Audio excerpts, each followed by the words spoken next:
That's stupid punk rock. I just think of it as rock and roll because that's what it is. What do you like about it? Well, I like that it's something new and it's just reviving old rock and roll, and it's raw again, and it's for real.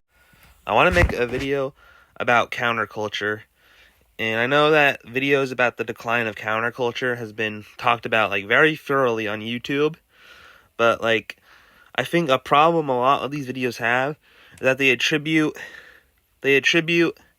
this decline solely on stuff like YouTube and on stuff like social media and capitalism, which, yeah, I understand that capitalism does erode most cultural significance in society, and I already talked about that in my mass consumerism video, but in art. But I also think a little bit about this is that there's something a little more I think fundamental to the reason why counterculture has kind of fallen off, so to say, because you look back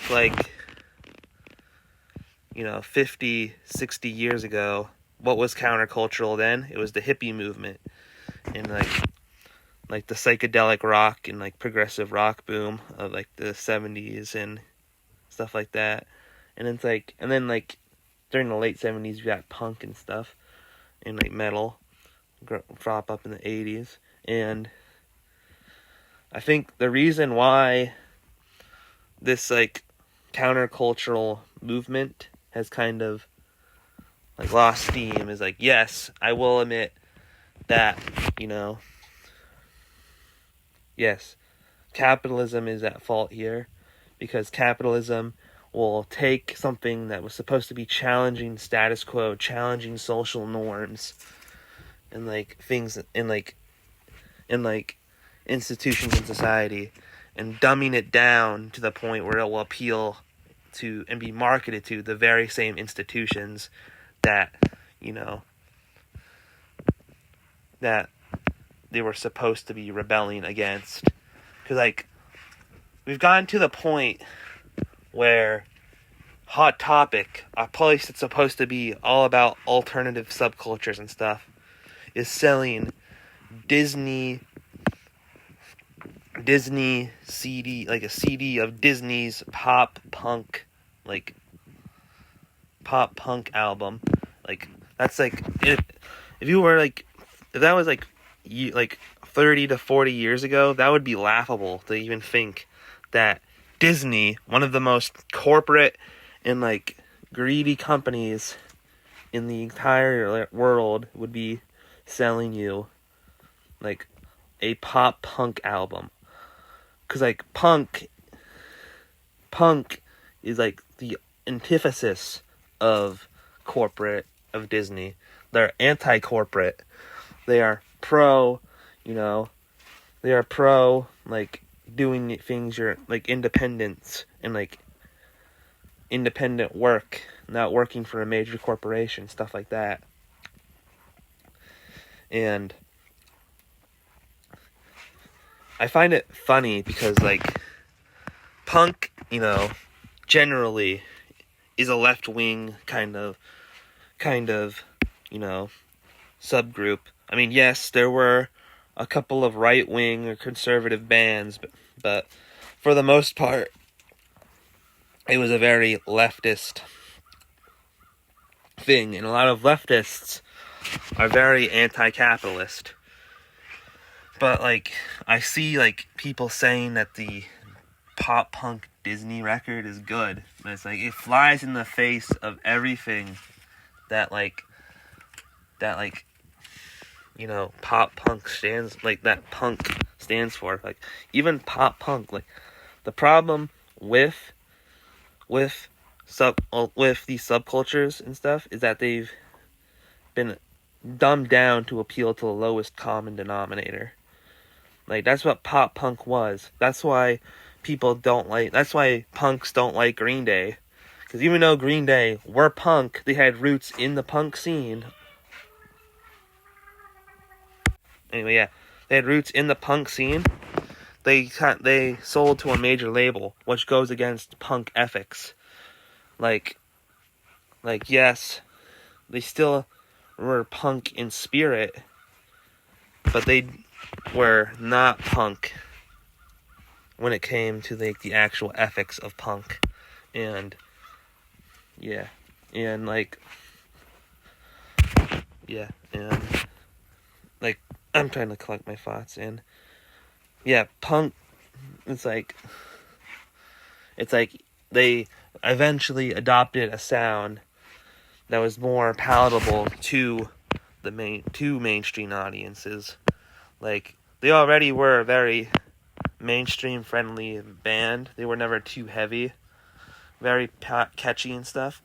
Very in Descendants are what caused, or like the start of the bands like the Descendants are like the starting point for a lot of pop punk sensibilities. But they were still like hardcore. They still had the rougher edges. Green Day completely wiped that out of their sound, completely removed all the hard edges, and basically became a band for, for newcomers. And that's how I was introduced to punk music, was by Green Day. And of course I've started to branch out and listen to more, classic or hardcore punks in recent years. I still go back to those old Green Day albums because they're still really good. But Green Day eventually adopts an arena rock sound and kind of goes a completely opposite direction. And that's the same for a lot of subgenres. And they kind of set the course for the pop punk explosion, where it's punk becomes watered down to the most basic elements of punk. And this is like that in other subcultures too. Like emo is literally really a label that was pushed onto these hardcore punk bands because they were starting to get more emotional and more, I don't know, sentimental. But like these guys would say, hardcore was already emotional. It's just that the difference was hardcore kids expressed their emotions through rage instead of sadness. And emo was an extension of that. They had a type of sadness that wasn't, it wasn't like the Smiths, where it was kind of wallowing in self-pity. Emo sadness was also a bit of a rage, a bit of a regret for things that could have been. And eventually that got watered down to Midwest emo, which was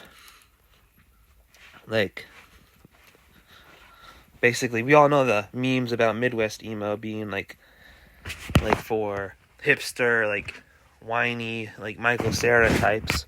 Basically people like me, but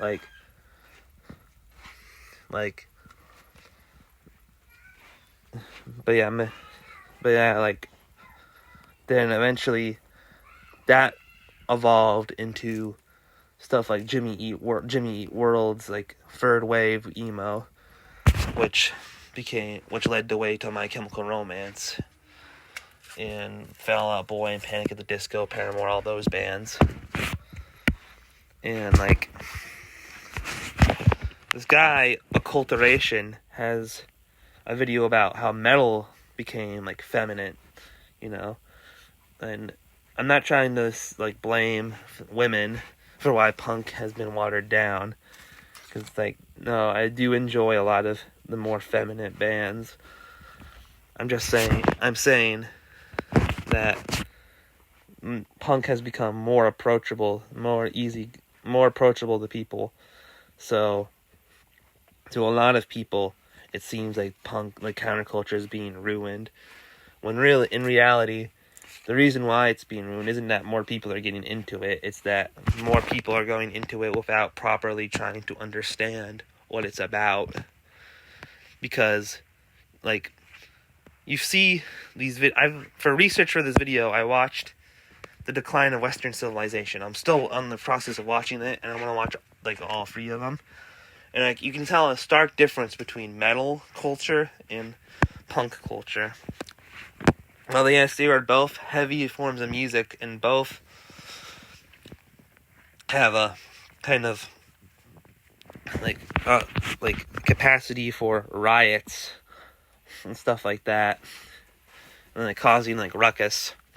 The difference between metal and punk is that metal is a more stoic type of anger, like a more like angry at the system, which punk has that, but it's more of a angry at the system and a more like, I guess, libertarian type of anger at the system, where it's like people are suppressing our freedoms and the government's suppressing the people's freedoms and something must be done about it. Where punk is more of, I don't know how to put it, like just like a rebellion for the sake of a rebellion. Punk is more, the people are oppressing the government's oppressing the people, but who cares? We'll do what we want anyway. Type of like notion. And like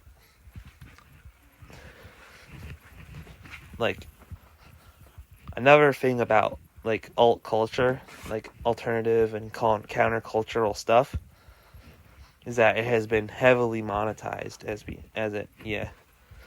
everyone's pointed out, like punks went from being like DIY mohawk leather jacket that they thrifted for, or the straight laced like shaved head skinhead look, to even like a metalhead's like long hair and like jean jackets, to stuff like Hot Topic, which sells stuff that was like made to appeal to like young teenagers, like brightly colored or like darkly colored stuff. And like I think the biggest example of how like culprit culture has ruined like alt fashion is like the goth scene, because like all you need to do is look at like goths, and like Deculturation, he literally says goths, well, it might seem like a subversion of ethno-European tropes, but in actuality they're more of a celebration of the more romantic elements of the Victorian period, of like the more romantic elements of the European look. Because like, what do they dress in? They dress in corsets. They dress in like bonnets and like dress in like very elaborate dresses that look like they could be from the set of a movie set in like the Victorian era London. And if you were to wear those nowadays, it'd be out of place if you wore it in like a modern setting with like bright colors. But when you put black on it, it kind of is like a celebration and like acknowledgement that they're outdated. But like that's what goth is. It's a celebration of the obsolete. It's a celebration of of like what was once like. It's not worshiping death in a way. It's more like a celebration for things that are long gone. And you take that, and then you take mall goth, which was just, it's dark aesthetics that make goth, not, the philosophical and moral, or artistic, ramifications of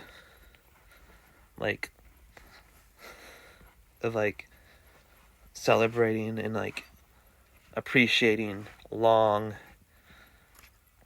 dead forms of expression. And like emo, like the emo that you have in your mind, the emo that you think about, like the My Chemical Romance type of emo dress, that has way more in common with goth, with like gothic rock, gothic metal, and stuff like that. Like the way they dress, like goth, it has more in common with goth fashion than the original emo fashion. Because original emos, they were not stylish like at all. They didn't really care for style. They would just make their own they would like print their own t-shirts. They would wear jeans. They would have like unkept hair. They basically looked like any like nerdy white guy, you know? And eventually that became more hipsterfied with the Midwest emo, like college student look. But like, it wasn't really until the 2000s that emo had a like defined look to it, which borrowed a lot of elements from the goth subculture and the mall goth look. Now, I don't want to seem like I'm hating on children and saying that kids ruined this culture, this subculture. I'm just saying that when you get enough young people in, it's important to educate them on like why certain things are the way they are, you know? Because like there's so many like kids on TikTok who think that punk and like goth and stuff like that, were all about being squeaky clean and like super progressive and like not offending anyone. When like if you look back, yes, a lot of those old bands were leftist in some way, but they were still like not afraid to like provoke and challenge the status quo. Like, how many punk songs and like goth songs, like how many times does like a kid on TikTok like record a video where it's like, oh, I can't believe that Christian Death says the N-word in one of their songs in Romeo Distress. Like, yeah, because they're saying, they're not saying the N-word like for no reason. They're saying it to make a point. They're saying it to make a constructive point. They're saying, you know, it's wrong. Like they're trying to make you make you angry, make you uncomfortable, because they're pointing out racism and the lynching of black people. The title is "Burning a Cross on a Lawn." So yeah. So like yeah. It wasn't trying to be politically correct, but at the same time it was still trying to advocate for social justice. Like I've heard a kid say the dead Kennedys suck because they said the N-word in Holiday in Cambodia. But the whole point of the song is that it's making fun of people who are performative activists who say they're fighting for the cause, but then do nothing to actually, like further the cause's goal, or like to better like indigenous or like minorities, Anyway, I feel like a lot of the subtleties in the culture of counterculture and like alternative stuff have been lost. I mean, look at the hippies. Hippies went from peace and love. Like boomers went from peace and love hippies to being, oh, fuck you, send more money to Israel. Let Israel bomb as many freaking Palestinian kids as they want. As long as we get to live fat and happy and screw over future generations, And a lot of punk has been like that too. Punk went from being, fuck you, I won't do what you tell me, like, the quote, the Rage Against the Machine, to being, to being like, oh, you can't have an original thought or idea anymore, or else we will hunt you down and cancel you and ruin your career. It's like,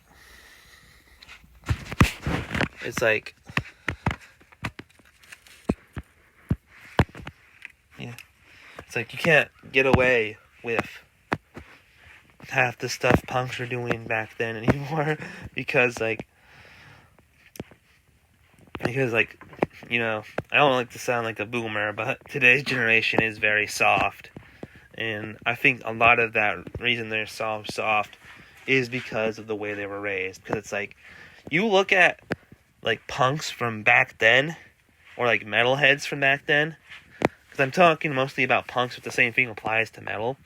Punks back then were, like, they were not soft, or, like, shit like that. They were, like, literally cause riots, like, all the time. And, like, a lot of them would get arrested. Like, there's video footage. They would beat the shit out of each other. And it's, like, almost every show I go to now, like, all, like, the shows I have been to. I haven't been to a lot of shows, but the shows I have been to, there seems to be, like, very limited mosh pit. Like, no mosh pit, or very limited, like, physical contact. Like, they'll shove each other, but they won't, like, beat each other up, you know? And it's like no one wants, because nowadays they're afraid to get sued, you know? But, like, getting beat up in a mosh pit must have really, like, created, like, a bond between you and this community, like, as if you belonged there. And, like, another thing, too, is that almost every new alternative artist is, like, squeaky clean, like, very attractive, very, like, you know, like, clean-cut people who are, like, think of, like, people like Billy Joe Armstrong, who haven't really been, who are, like, either, like, old heads who are, like, you know, very, like, have cleaned up their image quite a lot, or they're, like, squeaky clean new, like, influencers who, like, probably have never been in a mosh pit in their life, let's be real. And, like, you look at those type of people, like, and you look at the underground movements of the 70s and 80s, like they would not survive, like, the 70s or the 80s. 'Cause, like, those guys, they were not, like, they weren't ugly, but they weren't the most, like, approachable type of people.